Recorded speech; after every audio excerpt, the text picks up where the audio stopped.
Hi, this is the ATC Doublecut, and I'm Michael Woods, taking another look at some of the content from the ATC blog this week.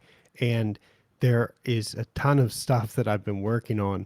One of the first things that I do at the start of the year, well, at least for the past 5 years, has been to look at turfgrass Twitter and try to identify some of the most influential accounts. And I did this again this year, looking back at all of the tweets that were sent from industry accounts in 2021.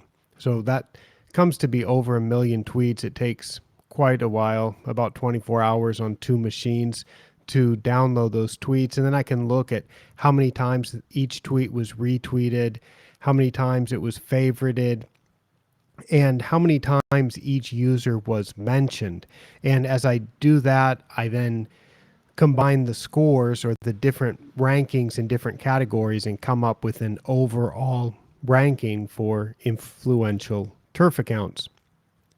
The way that I screen this and identify what is a turf industry account is pretty simple, and I've followed the same criteria for the past 5 years. And that is, I first identify all of the followers of a selection of turfgrass scientists, some turfgrass scientists from the United States, from the UK, and from Australia, to try to get a broad geographical reach. And then I also find the followers of some associations, some industry associations, such as the Golf Course Superintendents Association of America, the Australian Sports Turf Managers Association, the Grounds Maintenance Organization, the Grounds Management Association in the UK, various groups, the Sports Turf Managers Association in the United States, the Canadian Superintendents Association. I find all of the followers of those accounts also. And then I intersect those lists of followers. So we have something like, 60,000 total followers. If we add together all the followers of those scientists and all the followers of those associations. And by intersecting those lists, I can find people who follow at least one of the scientists, and they also follow at least one of those industry associations. And so that's what I'm calling the turfgrass industry accounts. And then I go through and get the tweets from the past year and look at how those tweets were shared, how those tweets were favorited, commented on, and what people were talking about, which accounts people were talking about last year. So when I did that in 2021, we get a few borderline turfgrass accounts. One is the Society of Golf Historians, something like that. Then the Fried Egg, which I think is a bit about architecture, maybe a little bit of superintendent type content. And then we start getting into the turfgrass industry accounts. So we've got the CG Greenkeeper. We've got Paul Larson. We've got Golf Course Industry Magazine, Pat Jones, the GCSAA. That is the ranking where I include 6 different things. So that's a ranking that makes an all-around score where I've ranked people based on the number of followers that they have, the tweet creation rate, which is how much they're tweeting throughout the year, a score of how many favorites they've gotten, and also how many retweets they've gotten, and how many times their tweets were quoted, in which somebody retweeted with a comment, and also the total number of mentions. So that's one way to do the ranking, and this ranking is quite sensitive to which categories one includes. Another way that I've done this is omitting the tweet creation rate. So you might think, what if somebody doesn't tweet all the time? They could still be influential. And so I kind of like this way better because I rank a little bit higher, and because you could my idea for doing this really is just to see really which of the scientists. I want to see which of the turfgrass scientists, the people whose job really is to develop new turfgrass information and share turfgrass information. I want to see how we rank. And so in this one, this other score that I do, I omit the tweet creation rate, I omit the mentions. So if there's a lot of back and forth conversation where my account is always getting mentioned because I'm just having lots of conversations, but they're not really about sharing information. It's just like, hey, funny dog picture or something like that. Those aren't going to get scored either.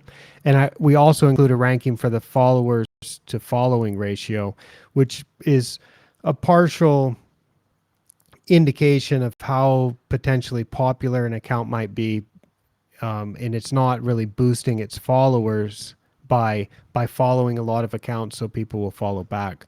So if we do that, it kind of shuffles things up a little bit. My account pops into the top 15, and people like Bill Kreuzer, who's another scientist, he jumps up to 18, and his account wasn't even on that previous list. So I think this whole ranking thing is very sensitive to how you do it, and there's no right way to do it. So anybody can find a type of ranking in which they score poorly or in which they score well. And I mean this all as a bit of fun, and I think most people take it like that. And to make it easy to find out how various accounts have ranked, I make a Shiny app to do that. And I embedded it in this blog post.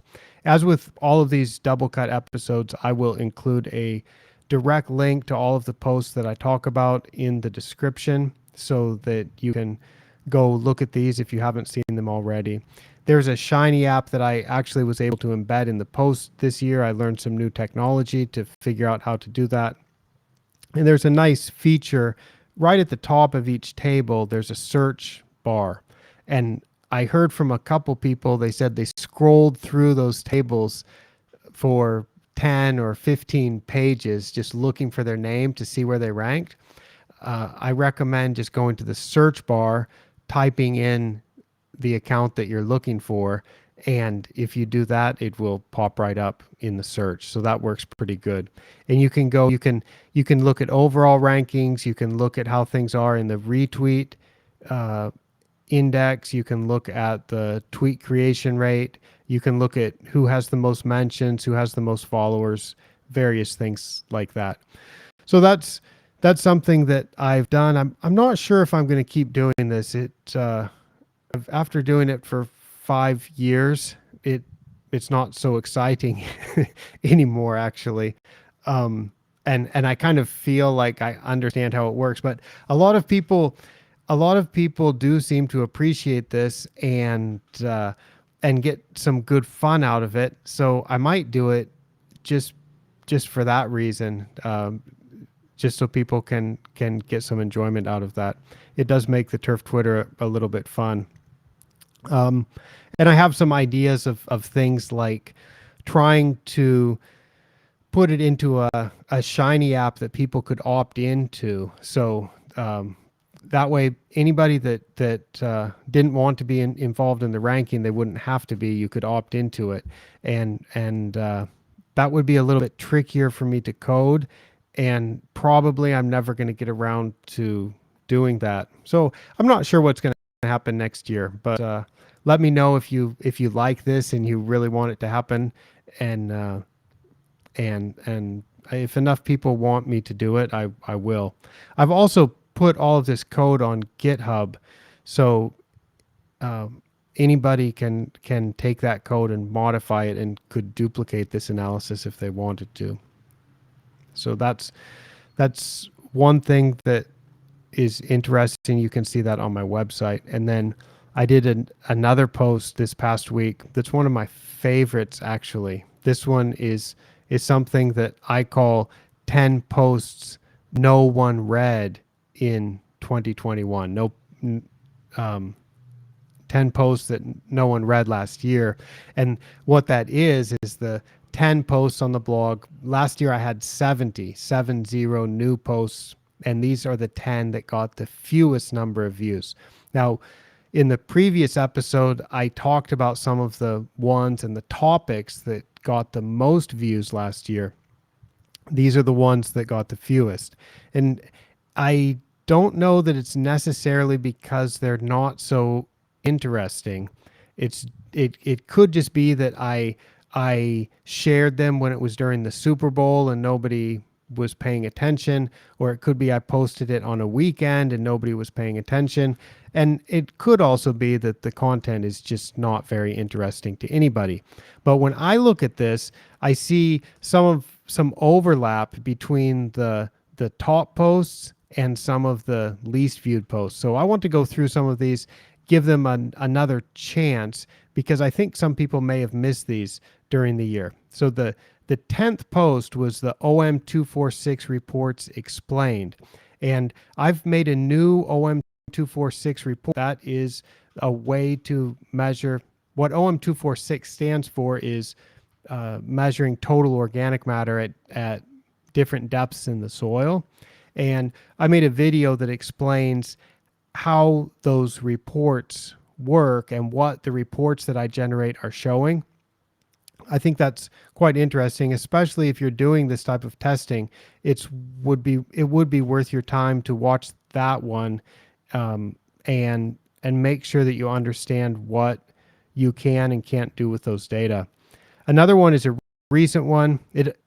That one I posted in December, so it doesn't have a lot of time through the year to get a lot of views. And that was zoysia water use and fact checking, in which I just showed some photos that demonstrate how much better Bermuda grass is than zoysia grass when you are supplying less than let's say less water than the grass can use. So zoysia will go completely dormant, stop growing.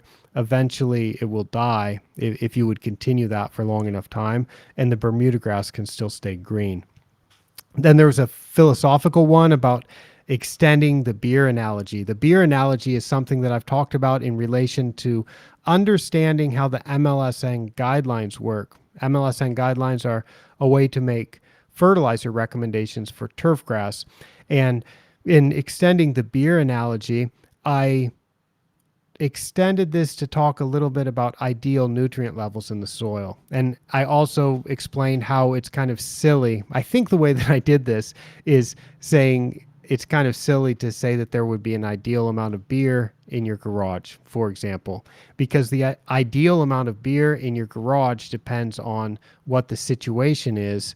And if you have a big party coming up, or if you don't have a big party coming up, or if you don't drink beer at all, it really depends. I don't think that there's an ideal, that there's at every single day in the year, there's not going to be an ideal amount of beer that's in your garage. Sometimes you would need to have more beer. Sometimes you would do just fine with less beer. And I think that is, to me, that's kind of an interesting way to think about nutrients in the soil also. And I continually encourage people to not think about nutrients in the soil as being at an ideal level, because I don't think that ideal level exists.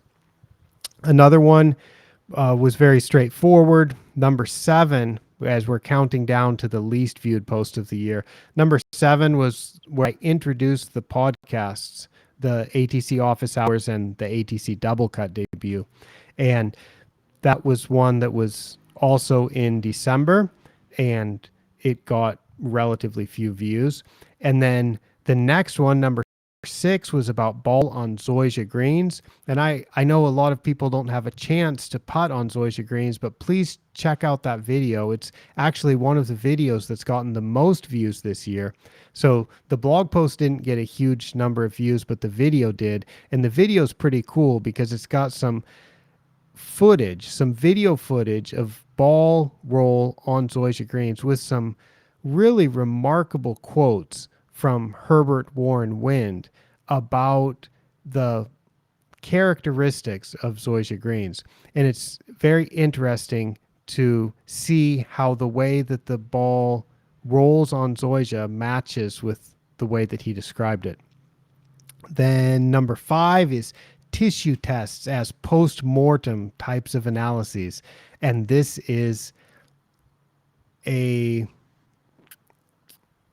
was a quote from an article. Well, actually, it was a book chapter. It's a book chapter in, let me click this post and check it. It was in chapter 1 of Soil Testing and Plant Analysis, 3rd edition. And the quote is, total plant analysis and plant sap analysis, rapid tissue tests, are post-mortem types of analyses that help explain what was wrong that year on that soil, but do not quantitatively predict fertilizer needs. And this is something that I have been harping on a bit for the past 5 years or so, about tissue tests being a particularly poor way to decide whether to apply fertilizer or not. I think tissue tests and measuring the nutrients in the leaves can be useful for research purposes, but as a routine test that you would do and then decide to adjust your fertilizer based on that, it just doesn't make a lot of sense. And so when I read quotes like this that explain it in another way, and in this case as a post-mortem type of analysis, it kind of makes sense to me, and I like to share that. Another post was about an extraordinarily interesting golf tournament. That was my preview post before KBC Augusta, where I pointed out that the greens had only been top dressed once all year. It had just happened to rain about 800 millimeters or something like that. What is that? Well over a foot in the few weeks before the tournament. And I think that's, almost 3 feet, almost 3 feet of rain in the few weeks leading up to the tournament. The greens had only been top dressed once in the year. And I would make a subsequent video about that, showing how the ball reacted. But this was a preview post right before the tournament saying, this is an extraordinarily interesting golf tournament. I'm really looking forward to seeing what happens and how the ball reacts. And it turned out the ball reacted quite well, and the balls were still bouncing forward on the greens. And it's something that I put a link in the post also to that video, because I think it's worthwhile to think that if those results can happen at one golf course in the world, maybe they could happen at more than one. I'm not saying that everywhere can have greens that firm where they can have almost 3 feet of rain in the month, in less than a month before the tournament, top dress only once per year, and still hold a professional tournament with great success. That's not going to work everywhere, but it probably works at more than just that course. Then number 3 is one that I really, really like. It's a series of videos from the American Battle Monuments Commission. And this is the government agency that's in charge of taking care of all of the American military overseas cemeteries in Europe, in Asia. And I think there's one in North Africa. I've been to a few of these cemeteries, and besides from the historical aspect of it, and just realizing how much sacrifice there was for so many people to die in these wars, it's also quite interesting as a turfgrass scientist to see the quality of the turfgrass that's produced and see the types of grasses that are grown. So if you watch some of these videos, and I recommend the one for the Manila American Cemetery, which is the largest overseas American cemetery, it's interesting both from a historical perspective and also as a grass person, it's interesting to see the types of grass and how well they are maintained. Then number two, we're almost to the least viewed post of the year. Number two is a tour of the global DLI app. This looks at the app that I made about a year ago, in which you can pick any point in the world and download a chart that shows the daily, weekly, and monthly summary of the photosynthetically active radiation for that location based on NASA satellite data for pretty much anywhere in the world. It's really cool. And I did a tour of that, walking through how that works and what you can do at different stages of that app. And then number one, the least viewed post of the year on the ATC website. This was a post called Turfgrass Videos with Japanese and Thai Subtitles. So I understand that most of my viewers, most of my readers are not particularly interested in Japanese and Thai subtitles because they're reading in English. But let me make a plea. Plea is a bit of a strong word. I'll make a suggestion. The reason why I chose those particular turfgrass videos to go to the trouble of making Japanese and Thai subtitles is because I thought those were the most meaningful and the most important videos. I didn't do that for all my videos. I've just done it for some of them so far. And so the videos that I listed there in that post as having Japanese and Thai subtitles are ones that I think anybody, including English speakers, might like to watch because they are actually in English. So that was a post of 10 posts that no one read last year. And then I also did another quick survey at the end of the year. And I know many of you will have answered this, and I put these results up on my website. This is a post that I called Results of the ATC Content Preferences Survey. And I've been wondering what people want in terms of content, what they prefer in terms of content from ATC. I kind of like writing, and I know this is biased because most of the people who are following me, who get my email newsletter, who are following me on Twitter, they are accustomed to seeing a lot of written content and a lot of links to posts that they will click the link and go through to a post and they can read it. So naturally, I expect that people that are following me, because I always do provide written content, it seems likely that they will want that type of content. It's just that's the bias that I would expect. And I've recently been doing a bit more video and a bit of audio content, and I wanted to ask people what they think of this. So this was a survey that I sent first to the blog list. That is a list of people who get an email every time the blog is updated. And then I also posted an almost identical survey on Twitter, and I asked the people on Twitter who follow me if they could complete that also. So in total, I got 106 completed surveys between the two places where I sent that out. And I asked a question, a rank question. I said, which type of content do you prefer from ATC? And the choices were books, blog posts, podcasts, email newsletters, YouTube videos, or scientific articles. So I gave 6 choices and asked the survey respondents to rank those. And it was a slightly different result whether the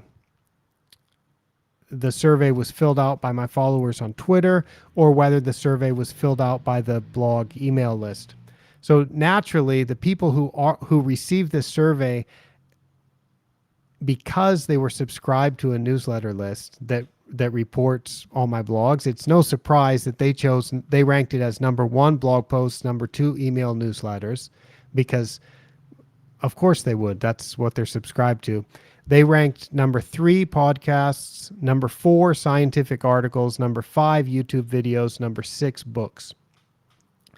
On Twitter, it's also not terribly surprising that the number 1 ranking was blog posts. So both surveys, they identified blog posts as the content that they would most like to or the content that they prefer from ATC as their first choice. On Twitter, though, podcast was the second choice. YouTube videos was a close third. Then email newsletters, then scientific articles, and books was last again. Now, it doesn't surprise me either that books is last because I haven't really provided any spectacular books recently. I would like in the future for books to be a little bit higher in the ranking because I have plans to sometime have good books. I think a lot of us do, and I do have a decent book in Japanese, but in English I don't have anything to that detail quite yet. So that was interesting to see that blog posts are number 1, podcasts were ranked 2 by Twitter, podcasts were ranked 3 by the email list. So it seems like people like podcasts maybe a little bit better than YouTube videos.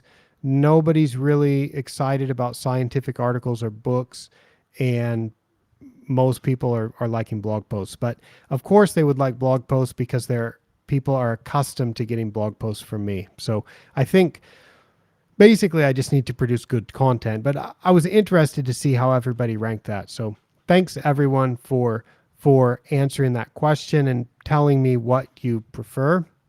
Then I'm going to skip the question of, well, no, let me explain what was different between the Twitter survey and the email newsletter survey. The survey I sent to the email newsletter group, I said, for written content, which do you prefer? For blogs and other written content, if you had a choice, would you prefer?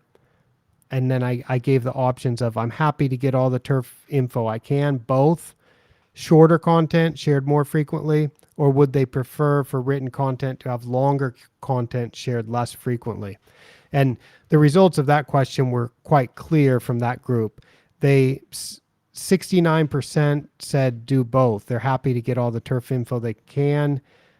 26% want shorter content shared more frequently. That's what they would prefer. And only 5% want longer content less frequently. So those results were so clear that I didn't bother asking it on the Twitter survey. I thought for the Twitter survey, let me just make it simpler, faster, easier to complete.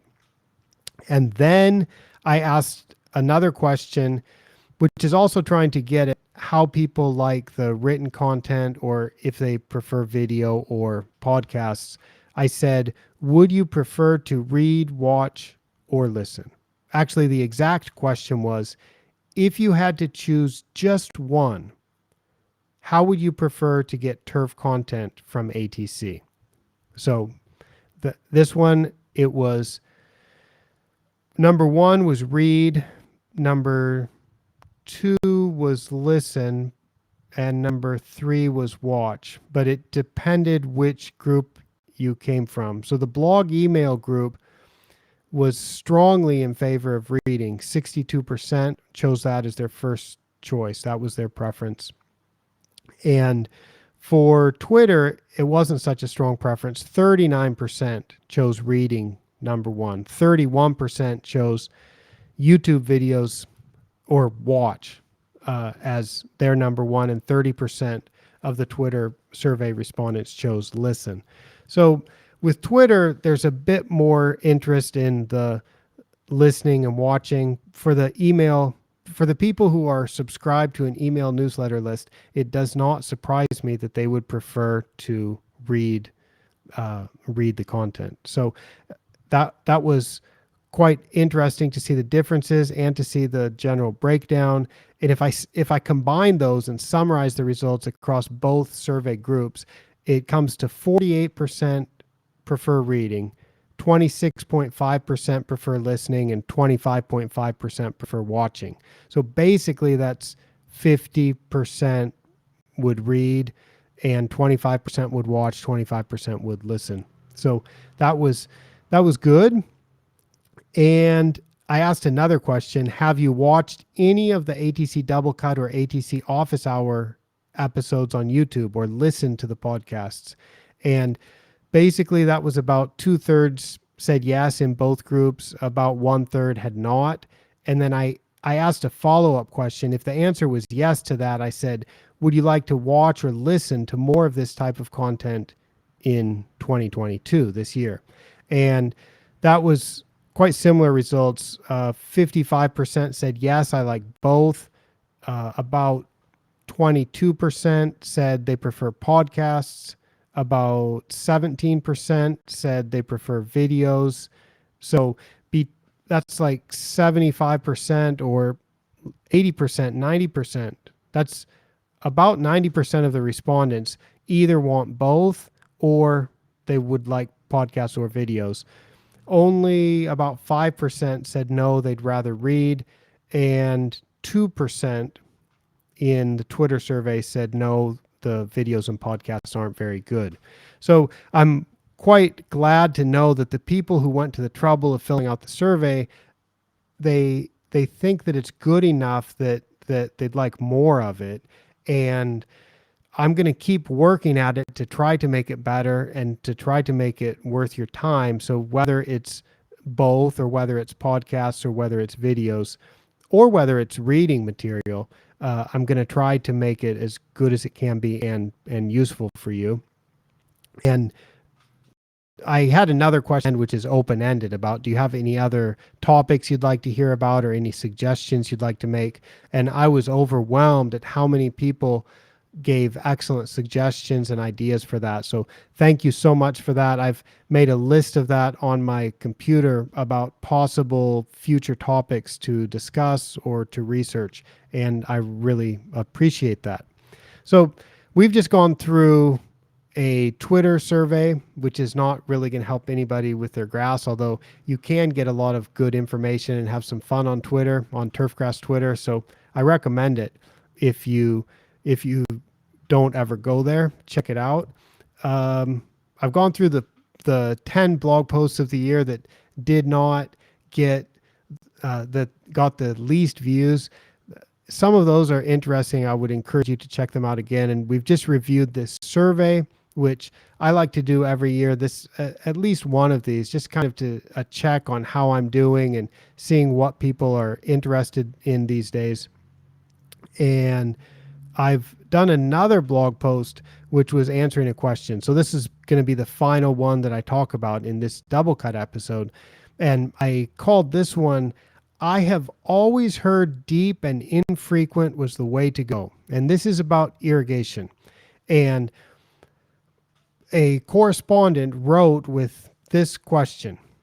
He said, I was listening to the end of your conversation with Chris Tridabaugh. And there he's referring to the Office Hours episode where Chris and I, at the end of last year, talked about, ostensibly, where we were talking about his OM246 report, but it ended up talking a lot about playability and about turfgrass management and all kinds of things. And apparently, in that long conversation, we also talked about irrigation, because my correspondent said he was listening to the end of your conversation with Chris Tridabaugh, and you guys briefly discussed using light and frequent versus deep and infrequent irrigation. I was surprised to hear you and Chris lean more to the side of light and frequent. I have always heard deep and infrequent was the way to go. I read your blog titled For Irrigation, which is better, deep and infrequent or light and frequent, and was wondering if you could expand on this. So I sent an article, actually it was a seminar handout.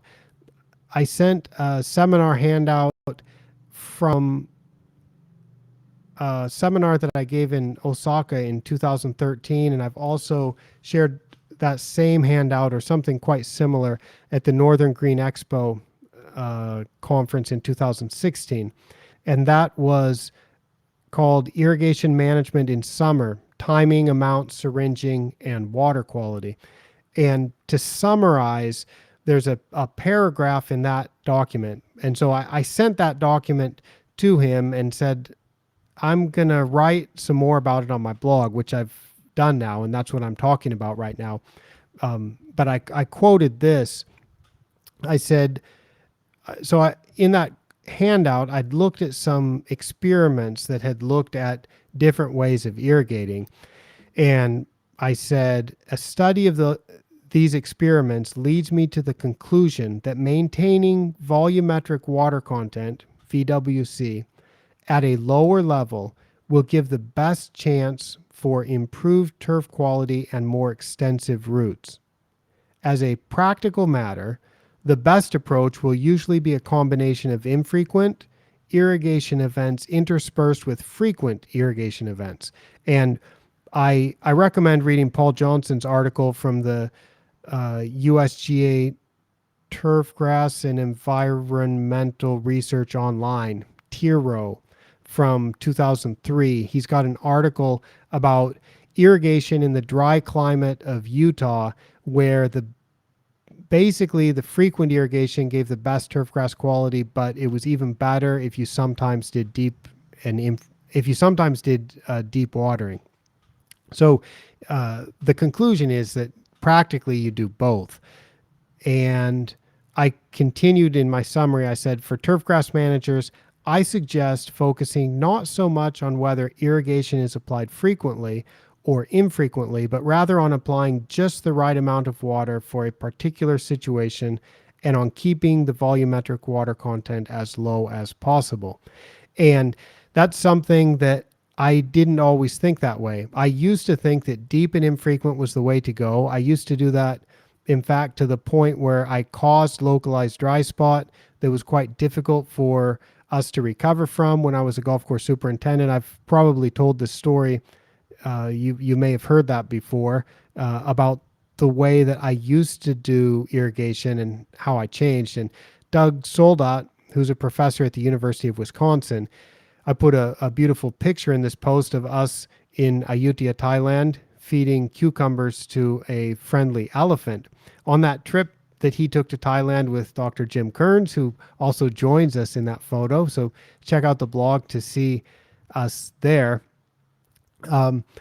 Doug came to Thailand. He was speaking at a conference. He came to my research area when I had the ATC research area back then. And I think I was like kind of guiltily saying, I'd really like to irrigate deep and infrequent, but we just don't have, the pump's not big enough. We can't get enough water out to irrigate the way that I want to. So we're just kind of spread a little bit of water every day.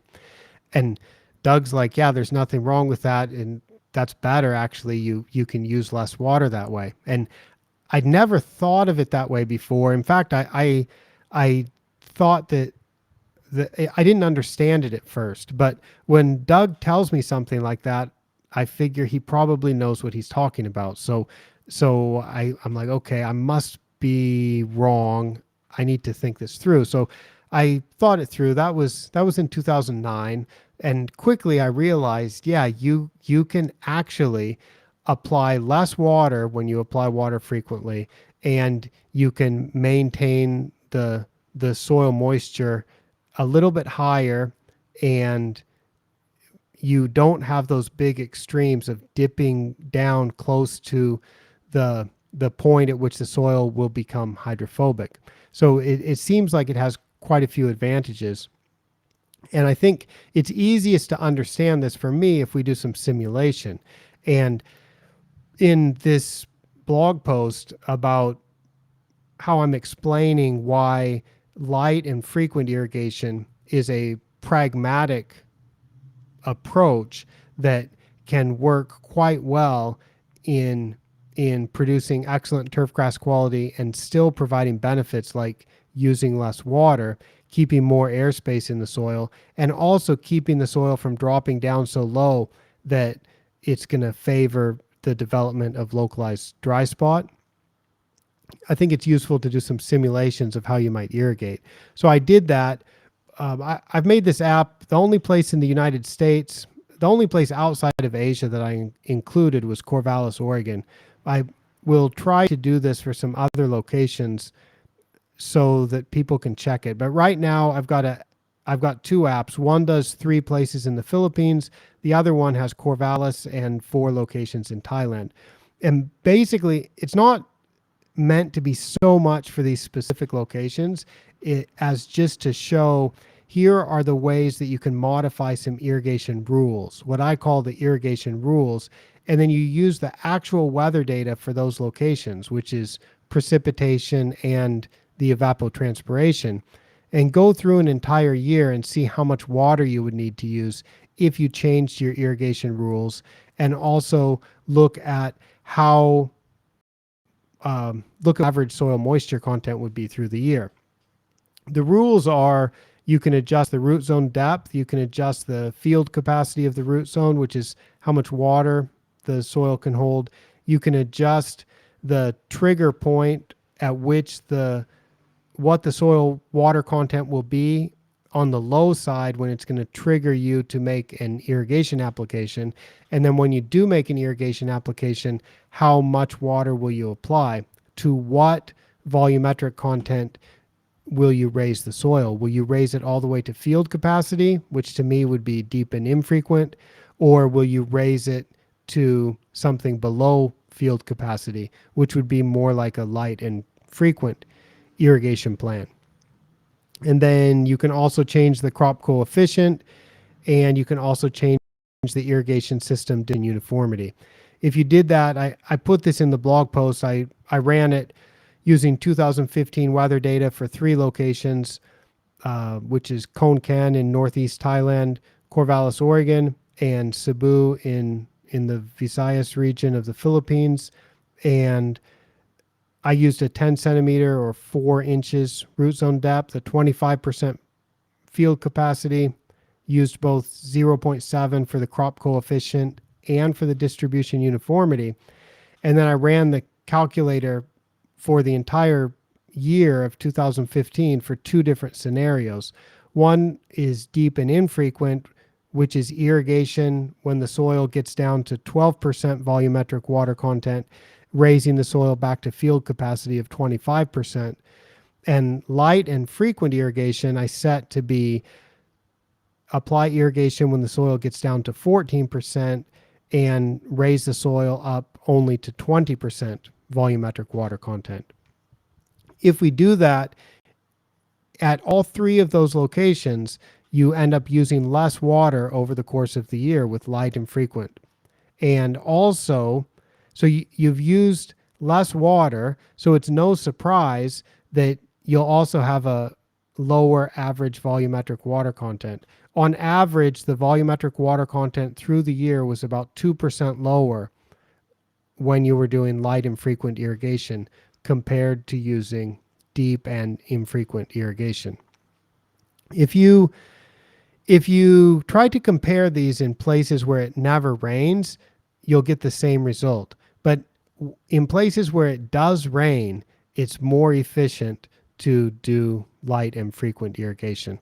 And sometimes you need to soak the soil, or if you have salts, you need to add extra water. If you have a salinity issue, then that needs to take priority. But if we're just talking about water, if we're just talking about what's the ideal way to water, I'm no longer in the camp I'm no longer going around teaching seminars like I did in 2006 and 2007, 2008. I'm not managing turf, teaching seminars, or giving advice that deep and infrequent is the only way to go or the best way to go. I'm not doing that at all. And instead, I'm like, how much water can you pump? Like a lot of places can't, the pump's not big enough. They can't do a deep and infrequent irrigation. And also, if you think about like tournament golf, or think about professional sport or amateur sport of any level, think about sports fields. You can't play on them when you can't have the best playing surfaces when they're absolutely soaking wet at field capacity. Usually the optimum playing conditions are going to be when the soil moisture content is a bit below field capacity. And for golf tournaments, generally you would try to keep the soil moisture content consistent if you could, from day to day through the week of a tournament. I think that's what the ideal conditions are. And it makes sense to me to try to duplicate that by doing light and frequent irrigation rather than doing deep and infrequent. So I used to be all about deep and infrequent, but I'm not anymore. And there's one more thing I updated on my website this week. In the there's a moon now in the top right corner. If you see this on your phone, if you're viewing this on a phone, you can see the search icon in the top right corner, and also you'll see a moon now, so you can change it to dark mode.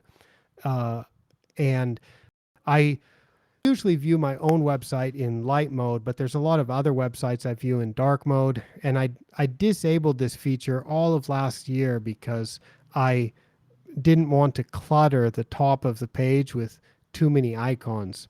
And then I was moving from websites that were in dark mode or night mode. I was moving from those onto my own website, and it was so bright, and I thought, man, I'm kind of hurting my eyes sometimes with this. And I thought, if I'm doing that to myself, I would sure hate to have my readers having the same experience. So if they want dark mode or night mode, I've enabled it for this year. So you can click on that moon in the top right corner. I think you can see that on your phone's browser also when you go to the website, and you can enable that. So that's one more new thing on the website. And this has been quite a long episode, but to kick off the year, I've ended up doing quite a few blog posts, and rather than breaking them up into a bunch of short ones, I thought I'd do a bit longer ATC Doublecut today. I really appreciate everybody who has shared this type of shared the results of my Twitter analysis.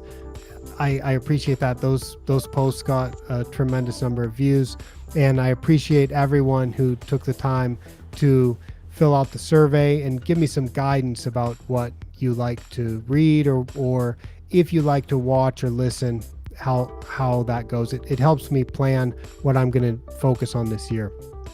Well, thanks so much, and I appreciate your interest in these matters, and I'll be back again soon with even more content. I'm going to be getting right back to the turfgrass stuff. No, not so much of these rankings and lists anymore until the end of the year, I suppose. All right, thank you, and see you next time.